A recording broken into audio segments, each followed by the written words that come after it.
இன்றைக்கு ஒரு பெண்ணுக்கு பிரெட்டும் மறுக்கப்பட்டிருக்கு, ரோசஸும் மறுக்கப்பட்டிருக்கு. இந்த பிரெட்டும் மறுக்கப்பட்டு ரோசஸும் மறுக்கப்பட்டு எந்த ஒரு பெண் தனித்து விடப்பட்டாலும் அதற்காக போராட வேண்டும் என்பதுதான் தந்தை பெரியார் நமக்கெல்லாம் கற்றுக் கொடுத்தது, கிளாரா செட்கின் நமக்கு கற்றுக் கொடுத்தது, ஹெலன் டாட் நமக்கு கற்றுக் கொடுத்தது. என்னுடைய சுதந்திரமான நடமாட்டத்தை தடை செய்து எனக்கு வழங்கப்பட்டிருந்த பொருளாதார விஷயங்களை எல்லாம் பறித்து கொண்டார்கள் என்று அந்த பெண் பட்டியலிடுகிறார் என்றால் அவருடைய பிரெட்டும் மறுக்கப்பட்டிருக்கு, அவருடைய ரோசஸும் மறுக்கப்பட்டிருக்கு. ஆணுக்கும் பெண்ணுக்கும் இடையிலான இந்த பாலியல் பிரச்சனைகள் அல்லது பெண்களின் மீது நிகழ்த்தப்படுகின்ற பாலியல் ஒடுக்குமுறைகள் என்பது எல்லா இடத்துலயும் இருக்கு. அப்ப நீ முன்வைக்கிற தீர்வு என்ன? ஆம்பளையும் பொம்பளையும் பெர்மனண்டா பிரிச்சு வச்சிட்டோம்னா பிரச்சனையே வராது. இது பாதுகாப்பான சூழலை உருவாக்குமா என்றால் இல்ல, டேபுவான சூழலை உருவாக்கும். இந்த டேபுவான மைண்ட் செட் இருக்குல்ல, இதுதான் பெரிய ஆபத்து. ஆணையும் பெண்ணையும் பிரித்து வைத்தால் தீரும் என்று ஒருவன் பேசுகிறான் என்றால் அவன் பிற்போக்கிலும் பிற்போக்கான தற்குறியாக இல்லாமல் வேறு எப்படி இருப்பான். அதாவது தமிழ்நாட்டை பிரிக்க சொல்லி பல பேர் பல வகையா கோரிக்கை வச்சிருக்கிறான். இவன் இப்படி ஒரு கோரிக்கையோட வந்தாலும் வருவான். ஆண் தமிழ்நாடு, பெண் தமிழ்நாடு. பெண்களுக்கு எதிரான வன்கொடுமைகளை தடுப்பதற்கு இந்த சனாதனத்தை ஒழிப்பேர் என்று சொல்லாத ஒருவன் பெண்களுக்கு விடிவை தரவே முடியாது, பாலியல் சுரண்டலை தடுக்கவே முடியாது. இந்த சனாதன சூழலை பாதுகாக்கின்ற ஒருவன் தான் நான் அதை செய்வேன் இதை செய்வேன் என்று சொல்லிக்கொண்டு சனாதனத்தை பற்றி பேசவே மாட்டான். தன்னுடைய வீட்டில் அந்த சூழலை தான் விஜய் என்கின்ற இந்த நபர் உருவாக்கி வைத்திருக்கிறார்.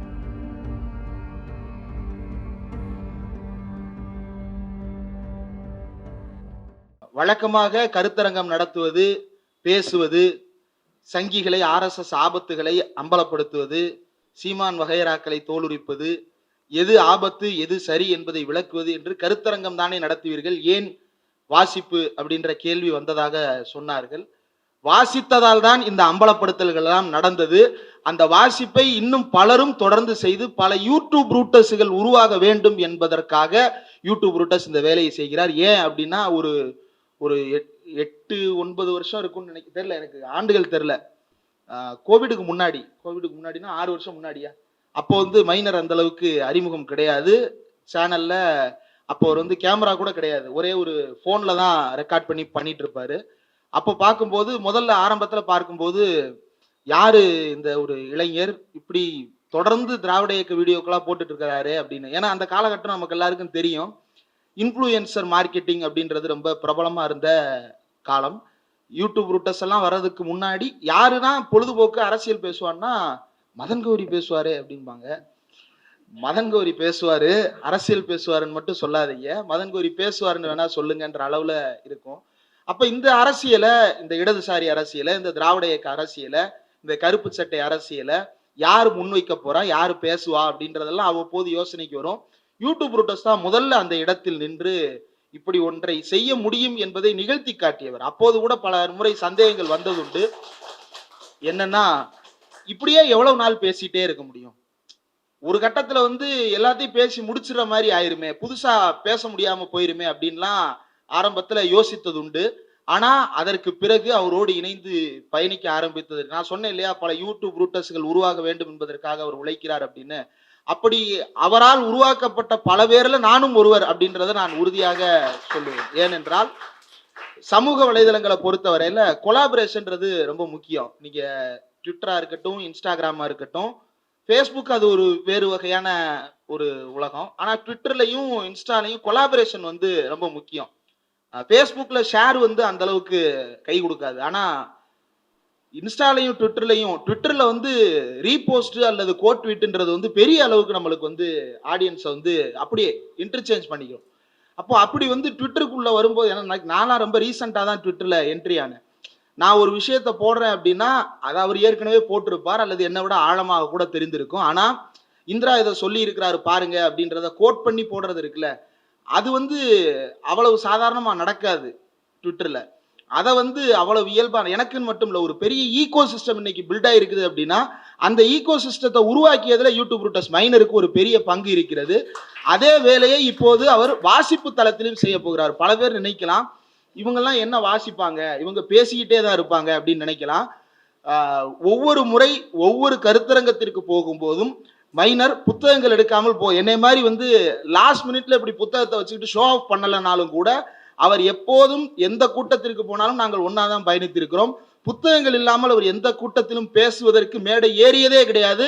வாசித்து மட்டும்தான் அவர் எல்லா மேடைகளிலும் பேசி கொண்டிருக்கிறார். அந்த அளவுக்கு ஆழமான வாசிப்பு இருக்கக்கூடிய நபர். நீங்க அவருடைய அலுவலகமா இருக்கட்டும், வீடா இருக்கட்டும், எங்காக இருந்தாலும் ஒரு புத்தகத்தை வாசித்து கொண்டே இருப்பார்.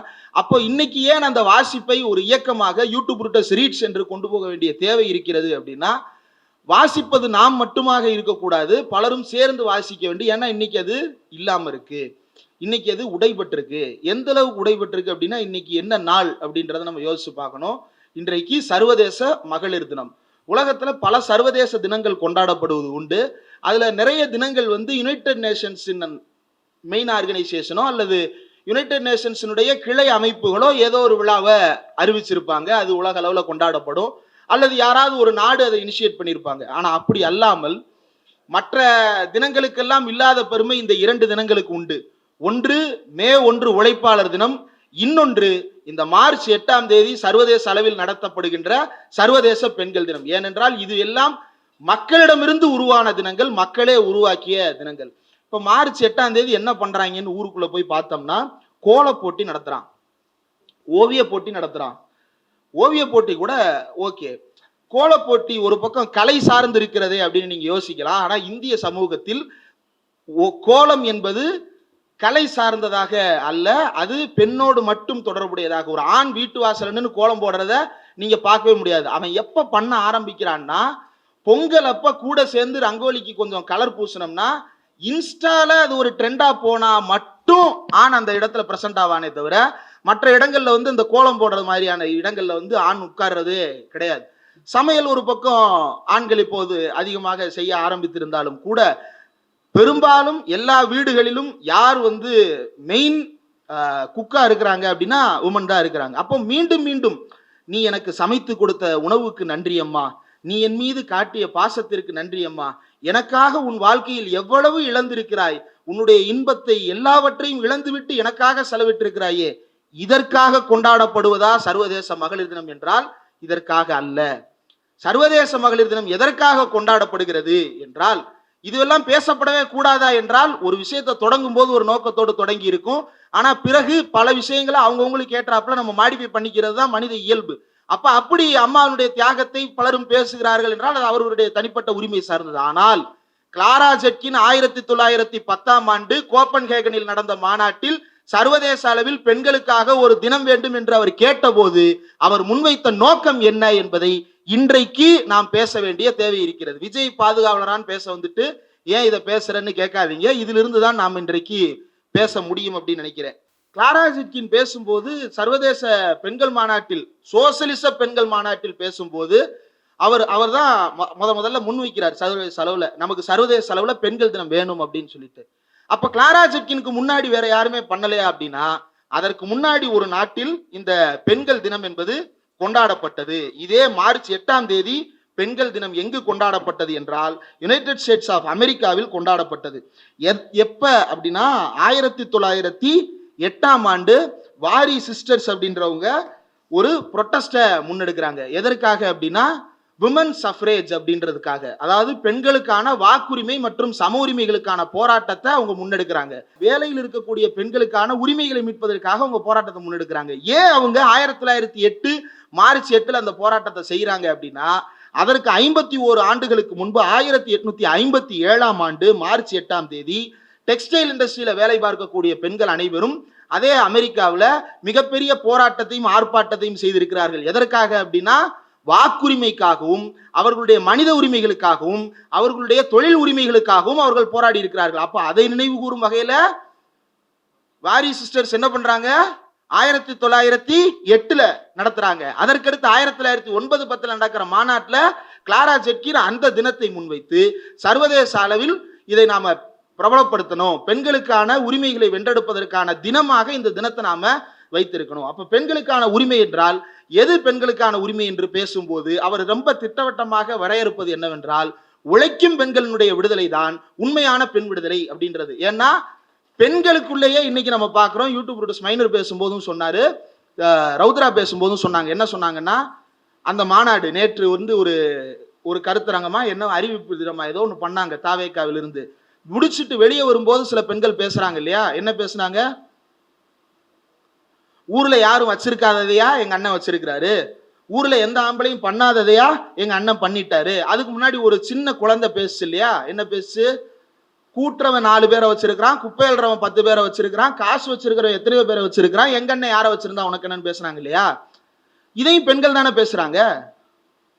அப்ப எது பெண்களின் குரல், எது பெண்களின் உரிமை சார்ந்தது, எது பெண்களினுடைய முன்னேற்றம் சார்ந்தது அப்படின்றத யார் வரையறுக்க போகிறார்கள் அப்படின்னா ஆணாகிய நாமா என்றால் கிடையாது.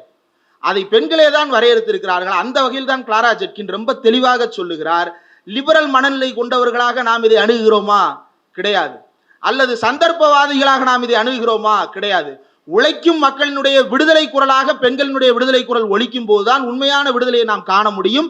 இந்த முதலாளித்துவ பொருளாதாரத்திற்கு எதிராக நாம் எப்போது நம்முடைய போரை முடுக்கி விடுகிறோமோ அப்போதுதான் நம்முடைய விடுதலை சாத்தியப்படும் என்று கிளாரா ஜெட்கின் தொடங்கி வைத்தது இன்றைக்கு வரைக்கும். பிறகு வெவ்வேறு மாதங்கள்ல, வெவ்வேறு நாட்கள்ல, வெவ்வேறு நாடுகள்ல அது கொண்டாடப்பட்டிருந்தாலும் அந்த மார்ச் 8 அப்படின்றது ஃபைனலைஸ் ஆகி இப்போ வரைக்கும் நாம 100 ஆண்டுகளுக்கு மேலாக இந்த மார்ச் 8ஆம் தேதி இதை கொண்டாடி கொண்டிருக்கிறோம். இந்த மார்ச் 8ஆம் தேதி பற்றி பேசும்போது என் வீட்டில் கிளாரா ஜெட்கின் பற்றி ஒரு புத்தகம் ஒன்று வாங்கி வைத்திருந்தேன். இன்றைக்கு காலையில் அந்த புத்தகத்திலிருந்து ஒரு குறிப்புக்காக தேடும்போது அந்த புத்தகம் எனக்கு கிடைக்கல. ஆனா இங்கு வந்ததற்கு பிறகுதான் ஞாபகம் வந்தது. திவிகவுடைய நூலகம் இது. நடேசன் சாலையில் இருக்கக்கூடிய சிட்டி சென்டருக்கு பின்னால் இருக்கக்கூடிய திராவிடர் விடுதலை கழகத்தினுடைய தலைமை அலுவலகத்தில் இந்த முதல் தளத்தில் நூலகம் ஒன்று இயங்குகிறது. யார் வேண்டுமானாலும் வந்து வாய்ப்புள்ள புத்தகங்களை எடுத்து பெயர் பதிவு செய்து கொண்டு படிக்கலாம். அப்போ அதுல மார்க்சியம் அப்படின்றத பார்த்தோன்னே அந்த வரிசையில கிளாரா ஜெட்கினை பத்தின புத்தகம் இல்லாமல் இருப்பதற்கு வாய்ப்பே இல்லைன்னு போய் தேடினேன். போன உடனே குருதியில் மலர்ந்த மகளிர் தினம் அப்படின்ற புத்தகம் இருந்தது.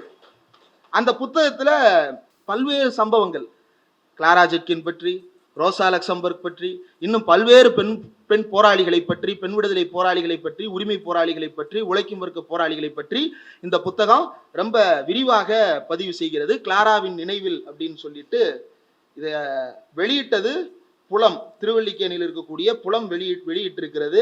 ரொம்ப முக்கியமான ஒரு புத்தகம் தொகுக்கப்பட்டிருக்கிறது, விரிவாக தொகுக்கப்பட்டிருக்கிறது. அதுல பிரெட் அண்ட் ரோசஸ் அப்படின்னு சொல்லிட்டு ஒண்ணு குறிப்பிடப்பட்டிருக்கு. இது என்ன பிரெட் அண்ட் ரோசஸ் அப்படின்னா 1912 மாசசூசெட்ஸ் மாகாணத்துல அமெரிக்காவில் லாரன்ஸ் அப்படின்ற பகுதியில் ஒரு டெக்ஸ்டைல் இண்டஸ்ட்ரி இருக்கு. அந்த டெக்ஸ்டைல் இண்டஸ்ட்ரியில ஒரு பெரிய போராட்டம். எதற்காக அந்த போராட்டம் நடக்குதுன்னா 1912 ஜனவரியில அந்த மாசசூசெட்ஸ் மாகாணத்துல ஒரு சட்டம் கொண்டு வரப்படுகிறது. என்னன்னா 56 மணி நேரமாக இருந்த உழைக்கும் நேரத்தை 54 மணி நேரமாக குறைத்திருக்கிறார்கள். இப்ப ரொம்ப வரவேற்கத்தக்கதாச்சு. இதுக்கு எதுக்கு போராடுறாங்கன்னா 54 மணி நேரமாக குறைத்தவுடன் அவர்களுடைய சம்பளத்தையும் அந்த 2 மணி நேரத்தை விட அதிகமான சம்பளம் குறைக்கப்பட்டிருக்கிறது. அப்போ வேலையை குறைக்க சொல்லி போராடுவதே எங்களுடைய உடலின் மீது நீங்கள் நிகழ்த்துகின்ற, எங்களுடைய உழைப்பின் மீது நிகழ்த்துகின்ற சுரண்டலை தடுக்கத்தான். அப்போ இதை இன்னும் கூடுதல் சுரண்டலாக மாற்றும் வகையில் சம்பளத்தை குறைப்பது என்பது அராஜகமானது என்று 1912 ஜனவரியில் தொடங்கி மார்ச் மாதம் வரை தொடர்ந்து போராட்டங்கள் நடைபெறுகிறது. அந்த போராட்டத்தில் ஹெலன் டாட் அப்படின்ற பெண்மணி 1910 ஹெலன் டாட் அப்படின்ற பெண்மணி அந்த போராட்டத்துல ஒரு உரை ஒன்றை நிகழ்த்துகிறார். அந்த உரை ரொம்ப பிரபலமானதாக மாறுகிறது. அதுலதான் அவர் என்ன சொல்றாருன்னா, we want bread but roses too, we want bread but roses too, எங்களுக்கு பிரெட்டும் வேணும், அதே நேரத்தில் ரோஜா பூக்களும் வேண்டும் அப்படின்னு அவர் சொல்றார். இதை வைத்து பெரிய புரட்சிகர பாடல் ஒன்றே எழுதப்படுகிறது. அந்த பாடலினுடைய தமிழ் மொழிபெயர்ப்பு இதில் இருக்கிறது. அதை வாசிக்கிறேன். அழகான நாளன்று நாங்கள் அணிவகுக்கும் போது ஆயிரக்கணக்கான இருட்டு சமையல் அறைகளும் சாம்பல் நிறத்தில் ஓங்கி நின்ற இயந்திரங்களும் ஒரு திடீர் சூரியனின் பிரகாசத்தால் உணர்வுகள் பெருக்கெடுத்து பாடுகின்ற எங்களை கேட்கின்ற மக்களுக்காக bread and roses, bread and roses. நாங்கள் அணிவகுத்து கொண்டே நல்ல நாட்களை கொண்டு வருவோம். பெண்கள் எழுவதென்றால் இனமே எழுந்ததாக பொருள். இனி அடிமைத்தனமும் இல்லை, சோம்பேறிகளும் இல்லை. ஒருவன் அமைதியாக இருக்கும் இடத்தில் 10 பேர் மட்டுமே உழைப்பதும் இல்லை. இனி வாழ்வின் மகிழ்ச்சியை மட்டுமே பங்கிட்டுக் கொள்வதே இருக்கும். Bread and roses, bread and roses. இது ஒரு கவிஞர் எழுதுறார். அதற்கு பிறகு கவிஞர் ஏன் அதை எழுதுறாருன்னா, ஹெலன் டாடினுடைய அந்த ஃபேமஸான உரை we want bread but roses too. அப்ப பிரெட்னா என்ன, ரோசஸ்னா என்ன? வழக்கமாக இன்றைக்கு நாம ரோஸ் அப்படின்றதுக்கு பின்னாடி ஒரு ஐடியாவை திணிச்சு வச்சிருக்கோமே நம்முடைய பொது புத்தியில. அந்த அடிப்படையில் தான் அவர் அந்த ரோசஸ் சொன்னாரா அப்படின்னா, அவர் அந்த உரையில் ரொம்ப தெளிவாக சொல்கிறார். Not at once, but woman is the mothering element in the world, and her vote will go toward helping forward the time when life's bread, which is home, shelter and security.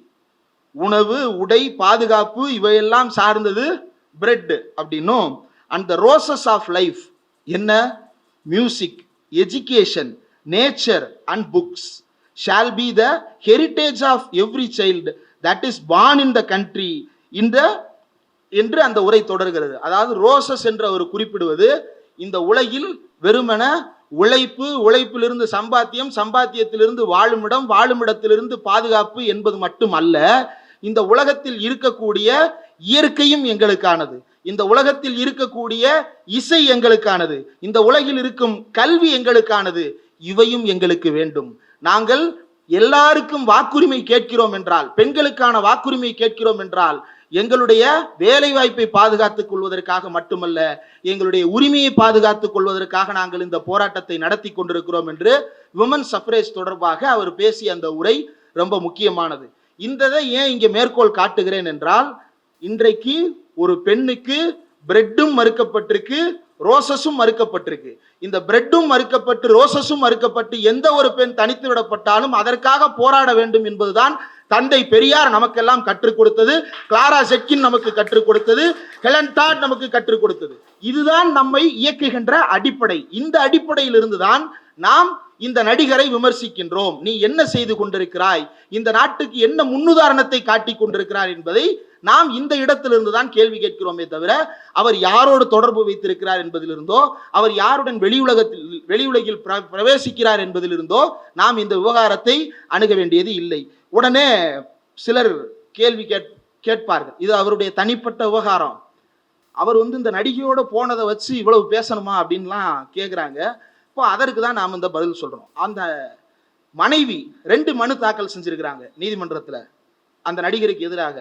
2 மனுவிலும் அவர் குறிப்பிட்டிருப்பது, முதல்ல அவர் குறிப்பிட்டது என்ன, ரெண்டாவது அவர் குறிப்பிட்டது என்ன அப்படின்னா, நான் வெளிநாட்டிலிருந்து வந்த மணமகள், எனக்கு இங்கு தங்கிக் கொள்வதற்கு தனித்த வீடு கிடையாது, 26 ஆண்டு காலமாக இந்த நபரை பராமரித்துக் கொள்வதையும், அவர் வீட்டு வேலைகள் செய்வதையும், அவருடைய பிள்ளைகளுக்கு தேவையான சவரட்னைகளை செய்து கொடுப்பதற்காகவுமே நான் என்னுடைய வாழ்க்கையை அர்ப்பணித்து விட்டேன். எனக்கென்று தனிப்பட்ட முறையில் எந்த சம்பாத்தியத்தையும் இந்த 26 ஆண்டுகளில் நான் சேமித்து வைக்கவில்லை. என்னுடைய உழைப்பு சுரண்டப்பட்டிருக்கிறது.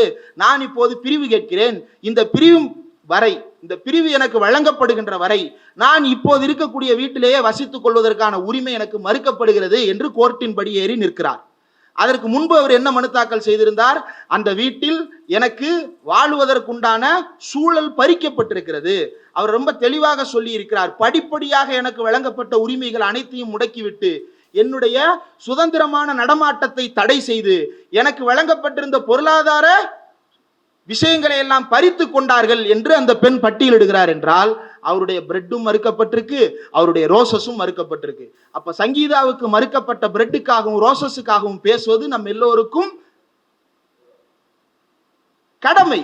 இது யாரோ ஒருவருக்கு நடந்திருந்தால் பேசுபொருளாகாமல் போயிருக்கும். நடிகர் என்பதால் பேசுகிறீர்களா என்றால், ஆம் அவர் நடிகர் என்பதால் பேசுகிறோம். ஆம் அவர் பொது வாழ்க்கையில் ஈடுபட்டவர் என்பதால் பேசுகிறோம். ஏன், அவர் பொது வாழ்க்கையில் தன்னை முன்னுதாரணமாக காட்டிக் கொள்பவராக மாறி இருக்கிறார். இந்த உலகில் எந்த பிரச்சனை என்று அவரிடம் சொன்னாலும், நான் ஆட்சிக்கு வந்தால் தீர்த்து விடுவேன், நான் வந்தால் தீர்த்து விடுவேன் என்று எல்லாவற்றிலும் தன்னையே முன்னிலைப்படுத்தி கொண்டிருக்கிறார். உங்களை நீங்களே எல்லாவற்றிலும் முன்னிலைப்படுத்தும் போது இந்த பெண்களுக்கான பாதுகாப்பை உத்தரவாதப்படுத்துவதில் அல்லது பெண்களுக்கான அச்சுறுத்தலை தராமல் இருப்பதில் உங்களுடைய பங்கு என்னவாக இருக்கிறது என்பதை யோசித்து பாருங்கள் என்பதை நாம் திருப்பி கேள்வி கேட்க வேண்டிய இடத்தில் தான் நாம் இருக்கிறோம். பொதுவா இந்த குரூமிங் அப்படின்றது ரொம்ப கவனிக்க வேண்டிய விஷயம். அபியூஸ் எங்க நடந்தாலும் அந்த அபியூஸுக்கு முன்னாடி ஒரு குரூமிங் ப்ராசஸ் ஒன்று நடக்கும். என்னன்னா, இப்போ ஒரு குழந்தைய இது பண்றாங்க அப்படின்னா, உங்க அப்பா அம்மாட்ட சொல்லி கொடுத்துருவேன், உங்க அப்பா அம்மா என்னோட ஃப்ரெண்ட்ஸு, அவங்கள்ட்ட போய் நான் உன்னை பத்தி தப்பா சொல்லிடுவேன், நீ இப்படிலாம் பண்ணன்னு அவங்கள்ட்ட சொல்லிடுவேன்னு அந்த குழந்தைய மிரட்டினா என்ன செய்யும்? குழந்தை அவன் சொல்றத வேற வழி இல்லாம தலையாட்டும். அந்த குழந்தைய அவன் என்ன பண்றான்னா குரூம் பண்றான். இதே ப்ராசஸை தான் அவருடைய கட்சியை சேர்ந்த நிர்வாகிகள் அத்தனை பேருக்கும் இவர் செய்து கொண்டிருக்கிறார். என்ன செய்து கொண்டிருக்கிறார் அப்படின்னா, நீ உன்னை சுற்றி இருப்பதை பற்றி பார்க்காதே. இவர் பொலிட்டிக்கலா குரூம் பண்றாரு. குரூமிங்னா நாட்டின பாசிட்டிவ் வே, இந்த நெகட்டிவ் வே அவர் குரூம் பண்ணிட்டு இருக்கிறார். என்ன செய்கிறார் அப்படின்னா, உங்களுக்குள்ளேயே எதிரி இருக்கிறான். அந்த எதிரி யார் என்றால் திமுக என்று திமுகவை எதிரியாக கட்டமைக்கின்ற வேலையை செய்கிறார். திமுக எதிரியாக கட்டமைக்கப்படுவதில் என்ன சிக்கல் இருக்கிறது என்று நாம் யோசித்து பார்க்க வேண்டும். திமுகவை ஒருவர் எதிரியாக சொல்கிறார், அதுல உனக்கு என்னப்பா பிரச்சனை அப்படின்னா, இதுவரை இந்த ஒன்றிய அரசு 1949 இப்போது வரைக்கும் எந்த நிலையிலும் தமிழ்நாட்டையும் திமுகவையும் அவன் வேறு வேறாக பார்த்ததோ பேசியதோ சித்தரித்ததோ கிடையாது. திமுக என்ன செய்கிறதோ அதுதான் தமிழ்நாடாக டெல்லி பேசும், தமிழ்நாடு என்ன செய்கிறதோ அதுதான் திமுக என்று டெல்லி பார்க்கும். இதுதான் யதார்த்தம். 1949 இந்திய எதிர்ப்பு போராட்டத்தை அதிமுக செய்ததா? அரசியலமைப்பு சட்டத்தை திருத்தும் போராட்டத்தை அதிமுக செய்ததா? குலக்கல்வி எதிர்ப்பு போராட்டத்தை அதிமுக செய்ததா? சிஏஏ என்ஆர்சி எதிர்ப்பு போராட்டத்தை அதிமுக செய்ததா? புதிய கல்விக் கொள்கை எதிர்ப்பை தமிழ்நாட்டில் திமுக செய்ததா அதிமுக செய்ததா? எல்லாவற்றையும் எடுத்து பாருங்கள். தமிழன் யார் என்று இந்தியாவிற்கு உறக்க சொல்லும் போராட்டங்கள் அத்தனையும் செய்தது திமுக. ஒவ்வொன்றையும் திமுக செய்திருக்கிறது. அப்போ தமிழ்நாட்டை படிப்படியாக அடுத்த நிலைக்கு முன்னேற்றுவதற்கான வேலைகளை திமுக செய்யும் போது Tamil Nadu is equal to DMK, DMK is equal to Tamil Nadu. இதுதான் தமிழ்நாட்டுடைய 1949 இன்று வரையான வரலாறு. இத இன்றைக்கு இருக்கக்கூடிய யார் வேண்டுமானாலும் மறுக்கலாம். ஆனால் இன்னும் 10 ஆண்டுகளுக்கு பிறகு 100 ஆண்டுகளுக்கு பிறகு எழுதப்படுகின்ற தமிழ்நாட்டின் இந்தியாவின் வரலாற்றில் யாரும் இதை மாற்றவோ மறுக்கவோ முடியாது. அப்படிப்பட்ட பங்களிப்புகளை இந்த சமுதாயத்தில் திமுகவுக்காக இந்த சமுதாயமும் மாற்றி மாற்றி செய்து கொண்டே இருந்திருக்கிறது. அப்போ இவன் திமுகவை எதிரியாக சித்தரிக்கிறான் என்றால் என்ன விஷயத்தில் திமுகவை எதிரியாக காட்டுகிறான் என்பதை எடுத்து பாருங்கள். எந்த கூர்மையான விவகாரத்தையும் அவன் காட்ட முடியாது. அவன் ஒரு மழுமட்டத்தனமான, ஒரு மேம்போக்கான, ஒரு மொன்னையான வாதங்களைத்தான் திமுகவுக்கு. திமுக என்ன செய்தது, என்ன பிரச்சனை அப்படின்னு கேட்டா, போன வாரம் ஒண்ணு சொல்றான். என்ன சொல்றான்? போன வாரம் இல்ல, நேத்து தான். என்னது 30%? திமுக 30% வந்து ஸ்டாலின் சார் டாக்ஸ் அப்படின்னு சொல்லிட்டு 20%? 10 வந்து ஸ்டாலின், 20% டிஎம்கே உறுப்பினர்கள், அப்படி அமைச்சர்களுக்கு இப்படியாக அவரு பிரிக்கிறார் இல்லையா? தமிழ்நாட்டினுடைய வரவு செலவு பட்ஜெட்னு ஒண்ணு இருக்குல்ல, தமிழ்நாட்டினுடைய வரவு எவ்வளவு, செலவு எவ்வளவு, பட்ஜெட் எவ்வளவு என்பதெல்லாம் மிக விரிவாக ஆவணப்படுத்தப்பட்டுதான் வருகிறது. சிஏஜி உள்ளிட்ட அறிக்கைகள் அதை ரிப்போர்ட் பண்ணிட்டு தான் இருக்குது. அப்படி பார்க்கும்போது பட்ஜெட்ல ரொம்ப தெளிவாக தமிழ்நாட்டினுடைய ஒரு ரூபா தமிழ்நாட்டுக்கு வருவாய் வருது அல்லது 100 ரூபா வருதுன்னா அந்த 100 ரூபாயில ஒவ்வொரு பைசாவும் எங்கிருந்து வருது, எப்படி செலவழிக்கப்படுகிறது என்று கொடுக்கப்பட்டிருக்குல்ல. இதுல எங்க ஓட்டம் நடந்திருக்கு, எங்க டேமேஜ் நடந்திருக்கு, கேஸ் ஃபைல் பண்ணு. இதுல ஓட்ட 30% இதுல இருந்து லீக் ஆயிருக்குன்ற, எங்க இருந்து லீக் ஆச்சு, எதை வச்சு சொல்ற? அப்ப 2Gயிலிருந்து இன்றைக்கு வரை, சர்க்காரியாவிலிருந்து இன்றைக்கு வரை எது உண்மை இல்லையோ, எது பொய்யோ அதுதான் நம் மக்கள் மத்தியில் மீண்டும் மீண்டும் திணிக்கப்பட்டு கொண்டே இருக்கிறது. சர்க்காரியா எந்த இடத்திலும் திமுக சயின்டிபிக் ஊழல் செய்தது என்று எழுதியிருக்கிறாரா என்று அந்த அறிக்கையை எடுத்து பாருங்கள். எந்த இடத்திலும் அப்படி ஒரு வார்த்தையே இல்லை. எறும்பு தின்று விட்டது என்று கலைஞர் சொன்னாரா என்று எடுத்து பாருங்கள். அப்படி ஒரு வார்த்தையை கலைஞர் எந்த காலத்திலும் சொன்னதில்லை. இது எல்லாவற்றையும் தாண்டி நேற்று டிபேட்ல ஒண்ணு சொல்றான். விஜய் இந்த மாதிரி ஒரு நடிகையோட போறாரு. ஏற்கனவே ஒரு நடிகையோட ஒரு வெளியில பொது இடங்களுக்கு போறதுதான் எங்க வீட்டுக்கே மன உளைச்சலா மாறி இருக்குன்னு அவங்க மனைவி சொல்றாங்களே, அப்ப இது தப்பு இல்லையான்னு கேட்கும் போது தாவேகாவுக்கு ஆதரவாக வழக்கறிஞர் என்ற போர்வையில் வந்த சாகுல் ஹமீத் என்கின்ற நபர் சொல்கிறார், பானுமதிக்கும் அண்ணாவுக்கும் ஏதோ தொடர்பு இருக்குன்னு எல்லாரும் பேசின போது அண்ணா வந்து நான் வந்து உத்தமனும் அல்ல, அவர் படிதானா பத்தினியும் அல்ல என்று அண்ணா சொன்னதா? இதுவரை ஏதாவது ஒருத்தன் அண்ணா எங்கு அதை பேசினார் என்று ஆதாரம் காட்டியிருப்பானா? அண்ணா தன் வாழ்நாளில் பேசிய அனைத்தும் ஆவணப்படுத்தப்பட்டிருக்கிறது. அவருடைய பேச்சுக்கள், அவருடைய எழுத்துக்கள், அவருடைய பேட்டிகள், அவருடைய தனிப்பட்ட உரையாடல்கள் எல்லாமே ரெக்கார்டட். எதுவுமே அன்ரெக்கார்டட் கிடையாது. தமிழ்நாட்டில் திராவிட இயக்க வரலாற்றில் நீங்க 2-3 தலைவர்களுக்கு மட்டும் பொய்யே சொல்ல முடியாது. ஒன்னு தந்தை பெரியார், இன்னொன்னு அண்ணா, இன்னொருத்தர் கலைஞர். இந்த 3 பேருடைய வாழ்வு இன்ச்சு பை இன்ச்சு ரெக்கார்டட். அவங்களால மட்டும் இல்ல, சுற்றி இருக்கிற அனைவராலும் அது எல்லாமே ரெக்கார்டடா மாறி இருக்கு. ஆனா சொல்லாத ஒன்றை சொன்னதாக நேற்று போய் சொல்றான். கேட்டா அண்ணா எங்களுக்கும் தலைவர்ன்றான். அண்ணா எங்களுக்கும் தலைவர் என்று சொல்ற ஒருத்தன் அண்ணா இப்படி பேசினாருன்னு டிபேட்ல சொல்றானே, ஏன் அதை சொல்றான்னா அவன் ரொம்ப தெளிவா வச்சிருக்கிறான். அண்ணாவை ஒரு கருவியாக பயன்படுத்தி கொள்வது, எப்படி அம்பேத்கரை ஒரு கருவியாக பயன்படுத்தி கொண்டு பாஜக தன்னை தலித்துகள் மத்தியில் பிரபலமானவராக மாற்றிக்கொள்ள முயற்சி செய்கிறதோ, அண்ணாவை தன்னுடைய ஒரு டூல் கிட்டாகத்தான் அவன் பயன்படுத்திக் கொள்கிறானே தவிர அண்ணா இந்த ட்ரூ சென்ஸ் அவன் அண்ணாவை மதிப்பது கிடையாது. சரி, இதுல பெண்கள் பாதுகாப்பு பற்றி நம்ம பேசணும். இப்ப இந்த பெண்கள் பாதுகாப்பு அப்படின்னு வரும் பொழுது பெண்களுக்கான சூழல், பெண்களுக்கான பாதுகாப்பு, ஒரு சிலர் ஆண் விற்பனையாளர்களுக்கு ஆண் எடையாளர், ரேஷன் கடையில விற்பனையாளர் ஒருத்தர் உட்கார்ந்து இருப்பாரு, எடையாளர் ஒருத்தர் எடை போடுவாரு. ஆண் விற்பனையாளருக்கு ஆண் எடையாளர், பெண் விற்பனையாளருக்கு பெண் எடையாளர் அப்படின்னு சொல்றாரு. இது எதுக்குன்னு கேட்டோம்னா பாதுகாப்பு அப்படின்னு சொல்றான். சரி, ரேஷன் கடையை பூட்டிட்டு அந்த பெண் எந்த வழியா வீட்டுக்கு போவாங்க? அந்த ரோட்டு வழியா தானே போவாங்க.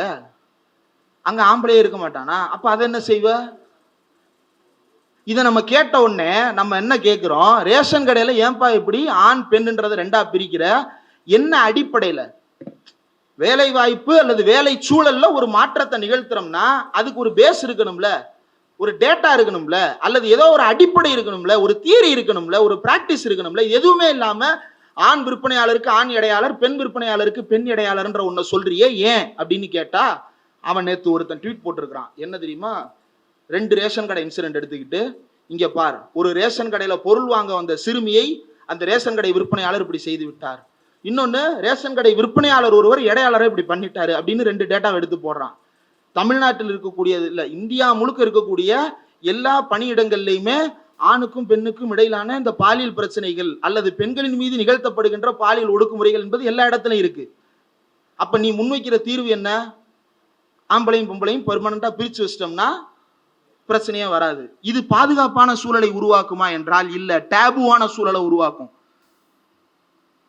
கேர்ள்ஸ் ஸ்கூலுக்கான தேவை வேற, ஆனா பாய் ஸ்கூலுடைய சூழல் எப்படி இருக்குன்னு நமக்கு தெரியும். பாய் ஸ்கூல்ல படிச்சவனுக்கு தெரியும். பெண்களை பற்றின டாக்ஸ் அவன் 12ஆம் கிளாஸ் முடிக்கிற வரைக்கும் பீரியட்ஸ்னா என்னன்னே தெரியாம 12ஆம் கிளாஸ் முடிச்சு வெளியே வருவான். அதுக்கப்புறம் அவன் காலேஜுக்கு போய் அதே டேபுவான மைண்ட் செட்டோட தான் உட்கார்ந்துருப்பான். அங்க ஒரு கேர்ள் ஃப்ரெண்ட் வரும், அவ தான் பொட்டனிலே அடிச்சு ஒண்ணு திருத்துவா, இல்ல அப்படின்னா இவன் திருந்த மாட்டான் அப்படின்னு சொல்லிட்டு இவன் கழட்டி விடப்படுவான். இவன் தான் அடுத்து singles are not able to mingles அப்படின்னு சொல்லி சுத்திட்டு இருப்பான். அது வேற. இந்த டேபுவான மைண்ட் செட் இருக்குல்ல, இதுதான் பெரிய ஆபத்து. ஒண்ணு, இயல்பிலேயே அவன் ஒரு பிரெடேட்டராவோ அல்லது இன்னொருத்தரின் மீது ஒரு பாரசைட்டாவோ இருக்கக்கூடியவனா இருக்கிறான்னா அது வேற, உளவியல் ரீதியா. ஆனா இந்த சூழல் அவனுக்கு தப்பு தப்பா கத்து கொடுத்து தப்பு தப்பா அவனே கத்துக்கிட்டு ஒண்ணு வச்சிருக்கிறான்ல, மண்டைக்குள்ள ஒண்ணு வச்சிருக்கிறான்ல தப்பு தப்பா, இதை தானே மாத்தணும்.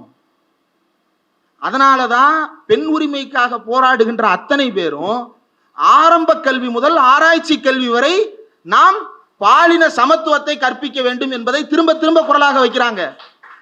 நீங்க எந்த இயக்கத்தை சேர்ந்தவங்களான எடுத்தீங்க, செங்கொடி இயக்கமாக இருக்கட்டும், கருப்பு கொடி இயக்கமாக இருக்கட்டும், நீலக்கொடி இயக்கமாக இருக்கட்டும், யாராக இருக்கட்டும், அதில் பெண்ணுரிமைக்காக பேசுகின்ற அத்தனை பேரும் வலியுறுத்துவது ஆரம்ப கல்வி முதல் ஆராய்ச்சி கல்வி வரை அடிப்படை பாலியல் சமத்துவத்தை கற்றுத்தருவதுதான் ஒரே தீர்வு என்று சொல்லும் போது, ஆணையும் பெண்ணையும் பிரித்து வைத்தால் தீரும் என்று ஒருவன் பேசுகிறான் என்றால் அவன் பிற்போக்கிலும் பிற்போக்கான தற்குறியாக இல்லாமல் வேறு எப்படி இருப்பான்?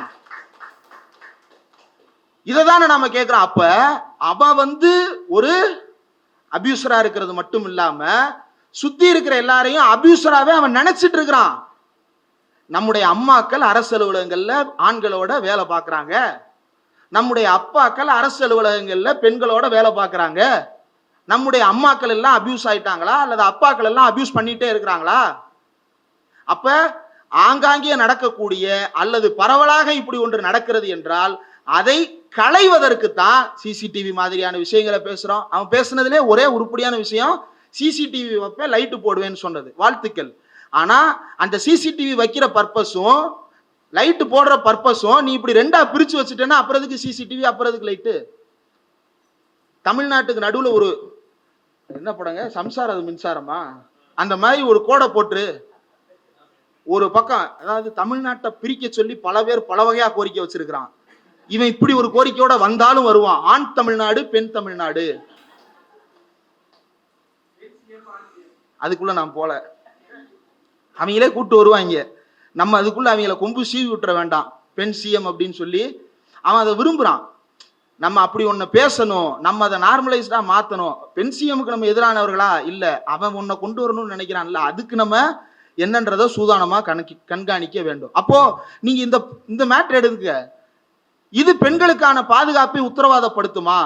நீங்க 1989 தான் முதல் முறையாக தமிழ்நாட்டில் பல்வேறு புரட்சிகரமான திட்டங்கள் கொண்டு வரப்பட்டது. அப்படி கொண்டு வரப்பட்ட திட்டம் தான் இதே மார்ச் மாதம் 25ஆம் தேதி 1989 வரவு செலவு கணக்கு திட்டம். பட்ஜெட் வாசிக்கும் போது கலைஞர் பேசிய ஒரு பேச்சில் தான் ஒரு முக்கியமான திட்டத்தை அறிவித்தார்.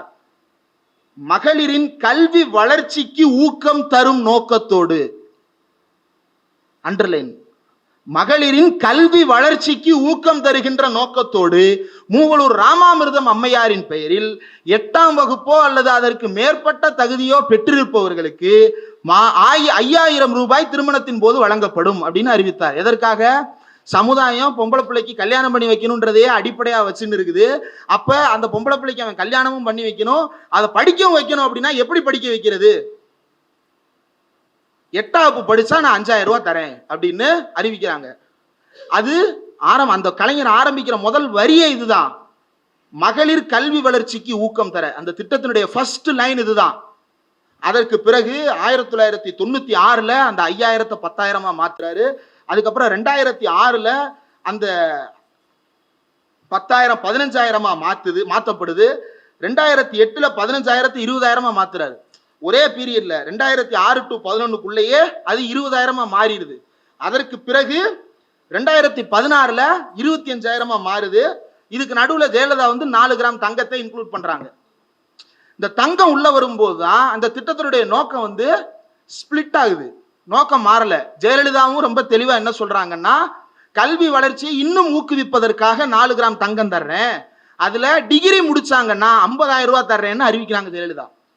அங்கேயும் நம்ம நோக்கத்தை குறை சொல்லல. ஆனா இதே ஜெயலலிதா 2006 2006 இடைப்பட்ட காலத்துல இந்த திட்டத்தை நிறுத்தி வைத்திருந்தார் என்பது குறிப்பிடத்தக்கது. பட் திருத்தி கொள்வது என்பது நல்ல விஷயம்தான். அவர் திருத்தி கொண்டார், கல்வியைத்தான் அவரும் பெஞ்ச்மார்க்கா வைத்தார் என்றால் அது வரவேற்கத்தக்கது. வாழ்த்துக்கள் மேடம். அடுத்து அது 8 கிராமா மாறுது. எப்ப? ஜெயலலிதா இறக்குற அந்த ஆண்டில். அதற்கடுத்து அந்த திட்டம் அப்படியே கிடப்பில் போடப்பட்டிருந்தது. கலைஞர் முதல்ல 5000 ரூபாய் கொடுத்த போது அன்னைக்கு 10 கிராம் தங்கம் 24 கேரட் 3140 ரூபாய். அன்னைக்கு கலைஞர் கொடுத்தது 5000 ரூபாய். அப்ப தாலி கட்டுறதுக்கு தான் திட்டம், தங்கம் கொடுக்கறதுக்கு தான் திட்டம் அப்படின்னா அன்னைக்கு 1 பவுனுக்கும் மேற்பட்ட தங்கத்தை கலைஞரால் கொடுத்திருக்க முடியும். ஆனா அந்த 5000 வைத்ததற்கு காரணம் அன்றைய தொகையில் அது மிகப்பெரிய தொகை. அந்த மிகப்பெரிய தொகைக்காக 8ஆம் கிளாஸ் முதல்ல அவங்க தாண்டணுன்றதுக்காக தான். அதுக்கப்புறம் அவங்க டிகிரியை தாண்ட வைக்கிறதுக்கு எத்தனை வருஷம் ஆயிருச்சு? 20 வருஷத்துக்கு மேல ஆயிருச்சு. ஆனா இன்றைக்கு தமிழ்நாட்டில் எடுத்து பாருங்க, இந்தியா முழுக்க எடுத்து பாருங்க, இந்தியாவிலேயே அதிகம் உயர்கல்வி படிக்கின்ற பெண்கள் வாழும் மாநிலமாக தமிழ்நாடு மாறி இருக்கு. இது சூழலை மாற்றுவது. நீங்க பாருங்க, நான் ரொம்ப ஓப்பனா ஒண்ணு சொல்றேன், பல குடும்பங்கள்ல இது நடக்குது. பிள்ளை ஒரு டிகிரி முடிச்சா போதும் சார் அப்படின்னு நினைச்சவங்க இன்னைக்கு என்ன பண்றாங்கன்னா, ஆராய்ச்சி கல்வி வரைக்கும் படிக்க வைக்கலாம். அதை தாண்டி ஒரு வீட்டில் பிற்படுத்தப்பட்ட சமுதாயத்தை சேர்ந்த ஒரு பெண் அல்லது ஒடுக்கப்பட்ட சமுதாயத்தை சேர்ந்த ஒரு பெண் 21 வயசு டிகிரியை முடிச்சிட்டாங்க அப்படின்னா கல்யாணம்ன்றதை தாண்டி இந்த 1000 ரூபாய் கவர்மெண்ட் கொடுக்குது. இது போக நான் முதல்வன் திட்டத்தின் மூலமாக யூபிஎஸ்சி எக்ஸாம் படிக்கிறதுக்கு 7500 ரூபாய் கொடுக்குறாங்க, அடுத்து 10,000 கொடுக்குறாங்க, அடுத்து 25,000 கொடுக்குறாங்க, அடுத்து 50,000 கொடுக்குறாங்க. என் பிள்ளை நான் யூபிஎஸ்சி எக்ஸாமுக்கு படிக்க வைக்கிறேன்னு இன்றைக்கும் பிள்ளைகளை யூபிஎஸ்சி தேர்வுக்கு தயார்படுத்தி கொண்டிருக்கிறார்கள். இது தமிழ்நாட்டினுடைய திட்டக்குழுவால் ஆவணப்படுத்தப்படுது. இது சூழலை மாற்றுவது. மகளிர் உரிமை தொகை திட்டம் 1000 ரூபாய் கொடுக்கப்படுகிறது என்றால் அந்த 1000 ரூபாய் என்ன செய்துவிடும்? சீமான் கூட பேசினார், மருந்தை குடிச்சிட்டு சாகிறதா அப்படின்னு. அதுக்கு ஒரு நேரடி உதாரணத்திலிருந்து நான் பதில் சொல்கிறேன். கண்ணகி நகரில் இது ஸ்டேட் பிளானிங் கமிஷனுடைய ரெக்கார்டட் டாக்குமெண்ட்ல இருக்குது, புக்கில் இருக்குது. நீங்க அதை இணையதளத்திலே படிக்கலாம். கண்ணகி நகரை சேர்ந்த ஒரு பெண், நான் வீட்டு வேலைக்கு செல்லுகிறேன், ஒரு நாள் லீவ் போட்டாலும் எனக்கு அன்னைக்கான சம்பளம் கட்டு, என் வாழ்க்கையில லீவுன்னு ஒன்ன நான் என்ஜாய் பண்ணதே கிடையாது. நீங்க பார்த்துருப்பீங்க, பல பேர் இதை புரிஞ்சுக்கிட முடியலன்னா கூட மூக்குத்தி அம்மன் ஒரு படம் வந்துச்சு. அந்த படத்துல வந்து அக்கா வந்து படிக்க வச்சிருக்க மாட்டாங்க. அந்த அக்கா வந்து வீட்டுல சமைச்சுக்கிட்டே இருப்பா. இவன் வந்து சாமி வந்ததுக்கு அப்புறம் உங்க அக்காவுக்கு என்ன வேணும்னு கேளு, நான் நிறைவேற்றி தர்றேன் அப்படின்னு சொல்லிட்டு சாமி மூலமா வரம் கேட்கறதுக்காக போயிருப்பான். அதுல நமக்கு உடன்பாடு இருக்கோ இல்லையோ, அந்த பெண் சொன்னது ரொம்ப முக்கியமானது. அந்த படத்துல சொல்லியிருப்பாங்க, நான் வந்து காலையில 6 மணிக்கு சமைக்க ஆரம்பிச்சா திருப்பி நைட் வரைக்கும் சமைச்சுக்கிட்டே இருக்கேன். என் வாழ்க்கையில நான் ஒரு நாள் கூட ஓய்வு எடுத்ததே கிடையாது, எனக்கு ஒரு நாள் லீவ் கிடைக்குமா அப்படின்னு அந்த பிள்ளை கேட்கும்ல. இதெல்லாம் இந்த வாழ்க்கையை பார்க்காத ஒருத்தருக்காக நான் சொல்றேன் இந்த உதாரணத்தை. அந்த கண்டெய்னர்ல இருக்கிற அம்மா சொல்றாங்க, நான் ஒரு நாள் கூட லீவ் எடுக்க முடியாது, எடுத்தா எனக்கு சம்பளம் போயிடும், எனக்கு உடம்பு சரியில்லைனாலும் நான் ஆஸ்பத்திரிக்கு போக முடியாது, என் பிள்ளைக்கு உடம்பு சரியில்லைனாலும் அந்த பிள்ளைய நான் ஆஸ்பத்திரிக்கு கூட்டிட்டு போக முடியாது, நான் ஒவ்வொரு நாளும் வேலைக்கு போனா தான் எனக்கு சம்பாத்தியம். ஆனா இந்த 1000 ரூபாய் வந்ததுல இருந்து நான் மாசத்துக்கு 3 நாள் லீவு போட்டு ஒரு நாள் பீச்சுக்கு போறேன், ஒரு நாள் பிள்ளைகளோட சந்தோஷமா இருக்கேன், ஒரு நாள் நிம்மதியா தூங்குறேன். இது வாழும் சூழலை மாற்றி அமைப்பது, அவர்களுக்கான ஒரு சின்ன வெளிச்சத்தை திறந்து தருவது. அது மட்டும் அல்ல, அந்த பெண்ணுக்கு பேருந்து போக்குவரத்து இலவசமாக கட்டணம் இல்லாமல் ஆக்கப்பட்டதற்கு பிறகு, நீங்க தமிழ்நாட்டில் தான் இதுவும் இருக்கிறது, நான் நம்ப தான் வேணும். என்னன்னா, நம்ம அரசு மருத்துவமனைகள் எல்லா இடத்துலையும் இருக்கு, கிட்டத்தட்ட ஒரு 2-3 தெருவுக்கு ஒருக்க பிரைமரி ஹெல்த் சென்டர் தமிழ்நாட்டில் எல்லா இடங்கள்லையும் இருக்கு. ஏதோ ஒரு வகையில அரசு மருத்துவ நிவாரண மையத்தை ஏதோ ஒரு இடத்துல நம்ம கண் பார்வையில வச்சுக்கிட்டே தான் இருக்குது. நம்ம என்ன நினைக்கிறோம், எல்லாரும் ஏதோ ஒரு ஹாஸ்பிட்டலுக்கு போயிடுவாங்க அப்படின்னு நினைக்கிறோம், போயிட்டு தான் இருக்கிறாங்க. ஆனா பஸ்ஸுக்கு செலவு பண்ணணும்ன்ற காரணத்தினால நாங்க இதுவரைக்கும் ஒரு நாள் கூட ஆஸ்பத்திரிக்கு போனதே இல்லை. நான் முதல் முறையாக மருத்துவமனைக்கு எந்த விதமான கட்டணமும் கொடுக்காம நான் பஸ்ல ஏறி போயிட்டு வந்தேன், இப்ப என் உடம்ப நான் நல்லபடியா பாத்துக்கிறேன்னு ஒரு அம்மா சொல்றாங்க. இது பார்த்து பார்த்து பெண்களுடைய வாழ்க்கையில் மாற்றத்தை ஏற்படுத்துவதற்கான திட்டம். அப்ப இவர் சொல்றத நாம எப்படி எடுத்துக்கிறது? அவர் 1000 ரூபாய் 2500 ரூபாய் தர்றேன்றாரு. 1000 ரூபாய்க்கு அந்த அம்மா 3 நாள் லீவ் போடுறாங்கன்னா 2500 ரூபாய்க்கு ஒரு வாரம் ஃபுல்லா லீவ் போடலாமே அப்படின்னு மேம்போக்காக யோசிப்பதற்கு ரொம்ப ஈஸியா இருக்கும். ஆனா பொருளாதார கண்ணோட்டத்தோடையும் இந்திய சூழல்லையும் ஒன்றிய மாநில உறவுகள் அடிப்படையிலையும் நாம் இந்த திட்டத்தை யோசிச்சு பார்த்தோம்னா, ஒவ்வொரு திட்டமும் சஸ்டைனபிளா இருக்கணும். எந்த ஒரு திட்டமாக இருந்தாலும் அந்த திட்டம் சஸ்டைனபிளா இருக்கணும்.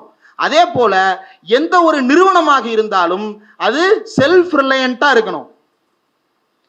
நிறுவனம்னா செல்ஃப் ரிலையண்டா இருக்கணும், திட்டம்னா சஸ்டைனபிளா இருக்கணும். கர்நாடகால 2000 ரூபாய் கொடுத்தாங்க. 2000 ரூபாய இடையில ஒரு 3 மாதங்கள் கண்டினியூஸா கொடுக்காமல் நிறுத்தி வைக்கப்பட்டு 2 மாதங்கள் சேர்த்து அந்த தொகையை போடுவதற்காக முயற்சி செய்து சிஸ்டம் கிராஷ் ஆகி, சிஸ்டம்னா வந்து administrative system, not computerised system, administrative system collapse ஆகி சட்டப்பேரவையில் வந்து அதற்கு விளக்கம் சொல்லும் நிலைக்கு அந்த அரசு தள்ளப்பட்டது. ஆனால் தமிழ்நாடு 3 மாதத்திற்கான தொகையை மொத்தமாக போடும் அளவிற்கு கடந்த 5 ஆண்டுகளாக இந்த திட்டத்தை செயல்படுத்தி இந்த அட்மினிஸ்ட்ரேட்டிவ் செட்டப்பை இதுக்கு பழக்கப்படுத்தி இருக்கு. அப்ப இதுதான் சஸ்டைனபிளான ஒரு திட்டம். இந்தியாவில் இருக்கக்கூடிய எந்த திட்டத்தையும் எடுத்து பாருங்கள், எந்த மகளிருக்கு பணம் கொடுக்கும் திட்டத்திற்கும் உரிமை என்ற வார்த்தையே இருக்காது.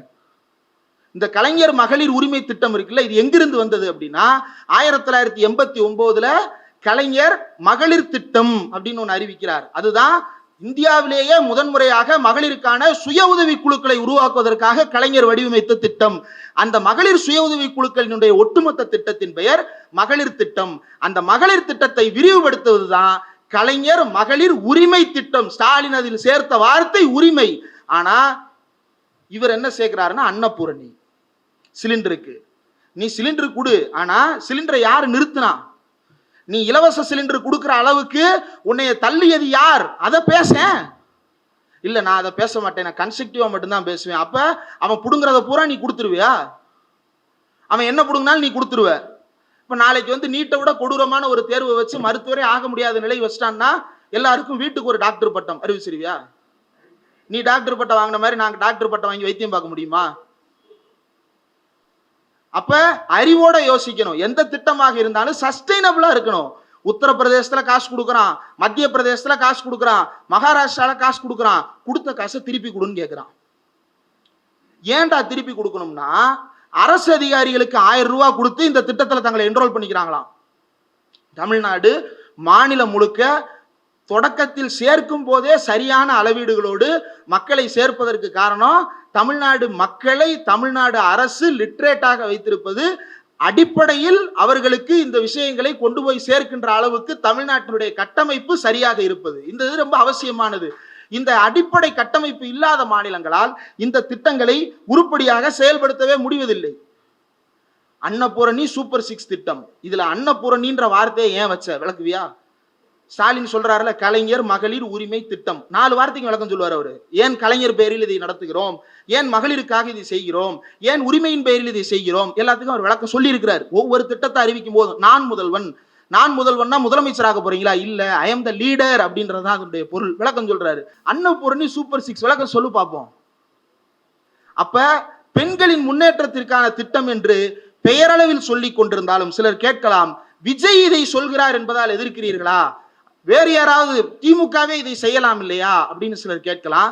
நாம அடிப்படையில ஒன்ன புரிஞ்சுக்கணும். நாம உரிமைக்கான போராட்டத்தில் ஈடுபட்டிருக்கும் பொழுது இப்படிப்பட்டவர்கள் நானும் உரிமை தருகிறேன் என்று கை நீட்டத்தான் செய்கிறார்கள். ஆனால் அது உண்மையில் உரிமையின் பக்கம் நம்ம இழுத்து செல்லுமா அல்லது இருட்டின் பக்கம் நம்ம இழுத்து செல்லுமா என்றால் இருட்டின் பக்கம் தான் இழுத்து செல்லுகிறது. இன்றைக்கு இவன் கொடுக்கிற தொகையை விட பெரிய பெரிய தொகையெல்லாம் பிஜேபி கொடுக்கிறதுக்கு தயாராக இருக்கிறது. பிஜேபியினுடைய என்டிஏ கவர்மெண்ட் தானே பீகார்ல காசு தரேன்னு சொல்லுச்சு, பிஜேபியினுடைய என்டிஏ கவர்மெண்ட் தானே உத்தரப்பிரதேசத்துல காசு தரேன்னு சொல்லுச்சு, காசு கொடுக்குது. 100 யூனிட் இலவச மின்சாரம் உத்தரப்பிரதேச பிஜேபி தானே கொடுக்குது. இதையெல்லாம் கொடுக்கிறார்கள் என்பதனால் இவர்கள் சரியானவர்களா? இதையெல்லாம் கொடுக்கிறார் என்பதனால் இவர்கள் பெண்களுக்கான நல்ல சூழலை உருவாக்கி தருவார்களா என்றால் அங்கதான் பிரச்சனை. அவனால திட்டங்களை சொல்லத்தான் முடியும், செயல்படுத்த முடியாது. ஒருவேளை செயல்படுத்தினாலும் கூட அவனுக்கு அடிப்படையில் அறிவு இல்லாத காரணத்தால் தமிழ்நாட்டுடைய சூழலை மேம்படுத்துவதற்கு அவனால் முடியாது. ஏன் அறிவு இல்லை என்று சொல்லுகிறேன் என்றால், உலகம் முழுவதும் பெண்களுடைய பாதுகாப்பு என்று வரும் பொழுது, பாலியல் சுரண்டல்களை தடுப்பது என்று வரும் பொழுது, இந்தியாவில் மட்டுமல்ல உலகம் முழுக்க இருக்கக்கூடிய யுனைடெட் நேஷன்ஸோ யுனிசெஃபோ எந்த அமைப்பினுடைய ஆய்வறிக்கை வேண்டுமானாலும் எடுத்து பாருங்கள். யாராவது ஒருத்தன் லா அண்ட் ஆர்டர் ப்ராப்ளம் தான் இதுக்கு ஒரே சொல்யூஷன், லா அண்ட் ஆர்டரை கட்டைன் பண்றது தான் இதுக்கான ஒரே சொல்யூஷன் யாராவது ஒருத்தன் சொல்லியிருக்கானு எடுத்து பாருங்க, எங்கேயும் கிடையாது. ஆனா தமிழ்நாட்டில் பாலியல் கொடுமை நடந்தா எடப்பாடி என்ன கேட்கிறாரு, டிஜிபி இல்லாததால் நடந்துருச்சுன்றார். பாலின சமத்துவம் அறிவு இல்லாததால் நடந்தது.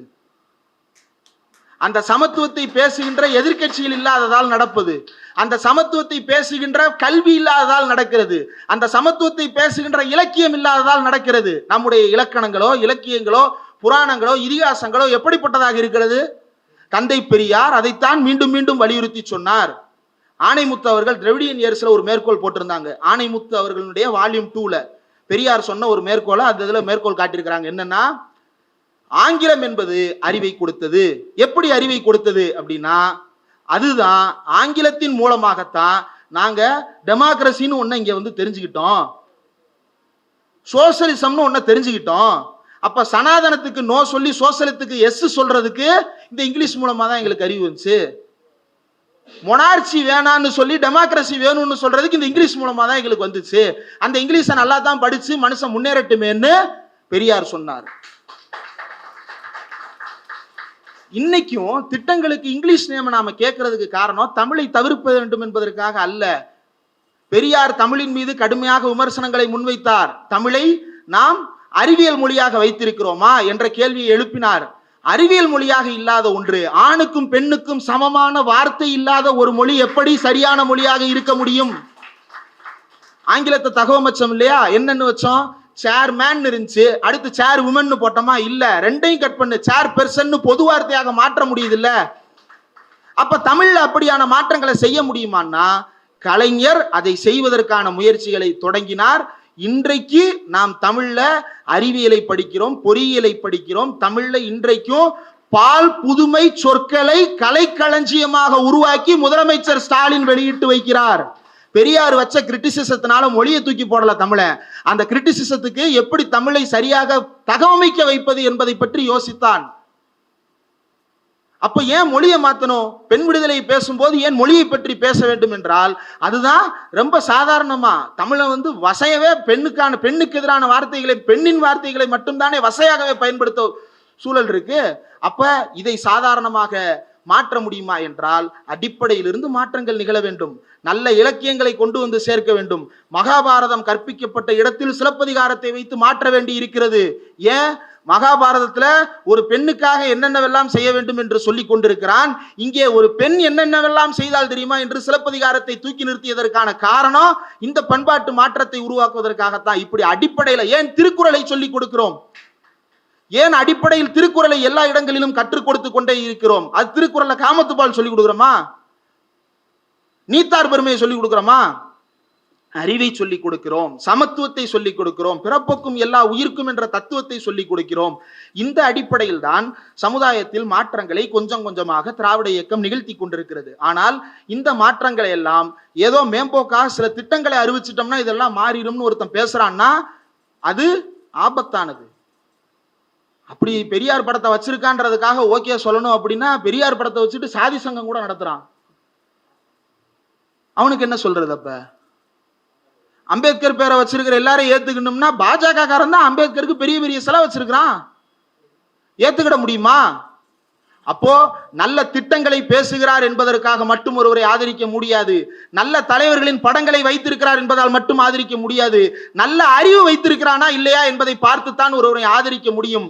பெண்களுக்கு எதிரான வன்கொடுமைகளை தடுப்பதற்கு இந்த சனாதனத்தை ஒழிப்பேர் என்று சொல்லாத ஒருவன் பெண்களுக்கு விடுவை தரவே முடியாது, பாலியல் சுரண்டலை தடுக்கவே முடியாது.